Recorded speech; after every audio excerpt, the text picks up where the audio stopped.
চাউরারা আমার ভোট দিল না রে, ভোট দিল না। আমার গাড়িতে চড়ে, আমার টেরাকে চড়ে আমার না চাইলো, আমার টেরাকের মাঝখানে সিল মারলো, আমার মাঝখানে সিল মারলো, তারপরে চাউরারা আমার ভোট দিল না। আমি কি দোষ করেছিলাম? আমি এতদিন ধরে ছবি করি, সেখানে ভালো ছিলাম। আমার চ্যাংড়া প্যাংড়ারা হই হাই দিয়ে লাগাই দিল যে তুমি ইলেকশনে দাঁড়াও, ইলেকশনে দাঁড়াও। ইলেকশনে দাঁড়াই আমার ফোনটা মারি দিল।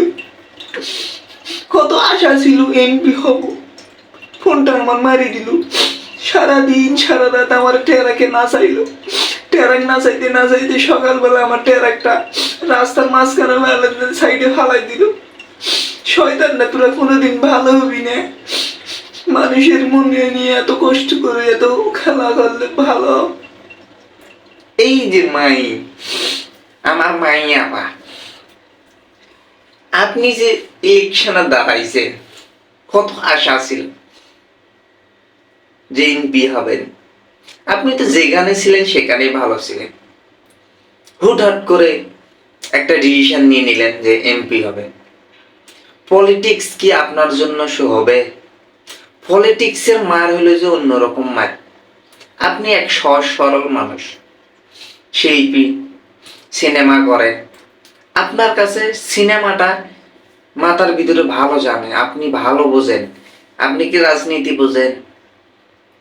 সেও আপনি আইছেন যে স্বতন্ত্র প্রার্থী হয়ে, যেখানে ভালো ভালো স্বতন্ত্র প্রার্থীর ফাঁস হওয়ার নিশ্চয়তা 50% নাই। সেখানে আপনি আইছেন স্বতন্ত্র প্রার্থী হয়ে, সেই জায়গাটা আছে নৌকা মার্কা। মানুষের কে কেউ হুই দিছে আপনারে, আপনি শুনে চলে আসছেন।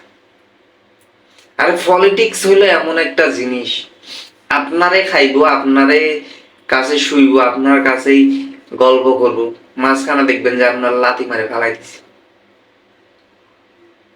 আবার চিন্তা করিয়েন না, আপনি যেখানে আছেন এখানে ভালো আছেন, ভালো করে আপনার কাজটা চালিয়ে যান।